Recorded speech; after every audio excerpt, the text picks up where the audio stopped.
दो दोस्तों की अनोखी कहानी। एक रहस्य। गांव के किनारे एक छोटी सी बस्ती में रामू और श्यामू नाम के दो गहरे दोस्त रहते थे। दोनों बचपन से ही साथ बड़े हुए थे और एक दूसरे पर जान छिड़कते थे। वे हर काम साथ करते, चाहे वो खेलना हो या पढ़ाई। लेकिन उनके स्वभाव में एक बड़ा फर्क था। रामू बेहद शांत, समझदार और धैर्यवान था, जबकि श्यामू थोड़ा चंचल, जल्दी क्रोधित होने वाला और रहस्यमय स्वभाव का था। एक दिन की बात है, जब रामू और श्यामू दोनों गांव के पास के जंगल में लकड़ी काटने गए थे। जंगल बहुत घना और भयावह था, लेकिन दोनों एक दूसरे की कंपनी में इतना व्यस्त रहते थे कि डर का एहसास कम हो जाता था। अचानक चलते चलते श्यामू के पैर के पास से एक चमचमाता हुआ पत्थर मिला। श्यामू ने झट से उसे उठाया और बड़े ध्यान से देखा। वह पत्थर असाधारण रूप से खूबसूरत था। उसकी चमक आंखों को चौंका देने वाली थी। श्यामू ने रामू से कहा, देख रामू, ये पत्थर तो बहुत ही कीमती लगता है। शायद हम इसे बेचकर बहुत पैसे कमा सकते हैं।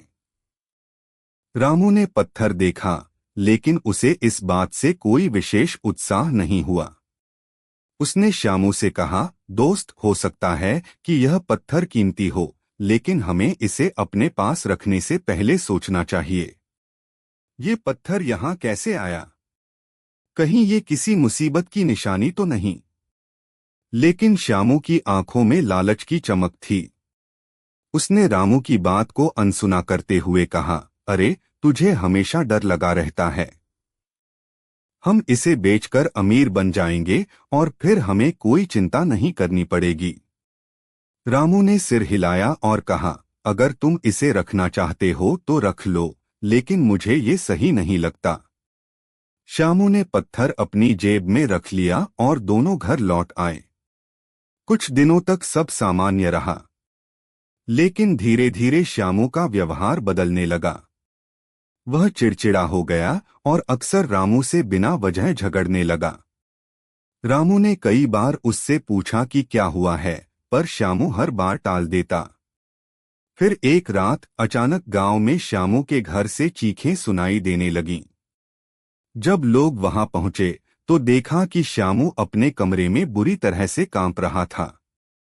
उसकी आंखें लाल थीं और चेहरा पसीने से तरबतर था। लोगों ने पूछा कि क्या हुआ, तो श्यामू कुछ बोल नहीं पाया, बस इशारे से अपनी जेब की ओर दिखाने लगा। रामू तुरंत समझ गया कि यह सब उसी पत्थर का नतीजा है।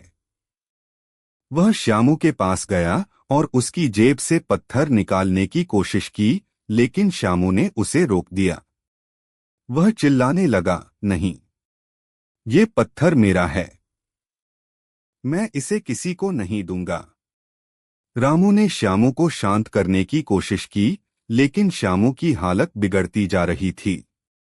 फिर अचानक एक अजीब सी आवाज आई, जैसे किसी ने कमरे के अंदर कदम रखे हों। सभी लोग हैरान हो गए, क्योंकि कोई दिखाई नहीं दे रहा था।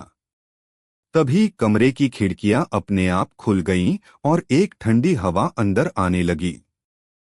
वह हवा सीधे श्यामू के पास जाकर रुकी और उसके बाद श्यामू बेहोश होकर गिर पड़ा। रामू ने तुरंत उस पत्थर को उठाया और जंगल की ओर दौड़ पड़ा। उसे अब यकीन हो चुका था कि यह पत्थर किसी बुरी आत्मा का है। वह उसी जगह पर पहुंचा जहां से श्यामू ने पत्थर उठाया था और उसने बिना कोई देरी किए पत्थर को वहां फेंक दिया। जैसे ही रामू ने पत्थर को जमीन पर फेंका, एक जोरदार आवाज हुई और पत्थर गायब हो गया। उसके बाद रामू ने चैन की सांस ली और वापस गांव लौटा।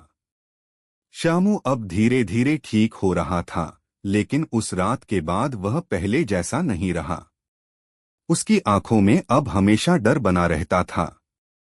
रामू ने उससे कहा, दोस्त, लालच और शॉर्टकट हमेशा मुसीबत लाते हैं। हमें संतोष और सादगी के साथ जीवन जीना चाहिए। श्यामू ने सिर झुकाकर रामू की बात मानी और दोनों दोस्त फिर से साथ रहने लगे, लेकिन अब श्यामू ने कभी भी किसी शॉर्टकट या लालच की ओर कदम नहीं बढ़ाया।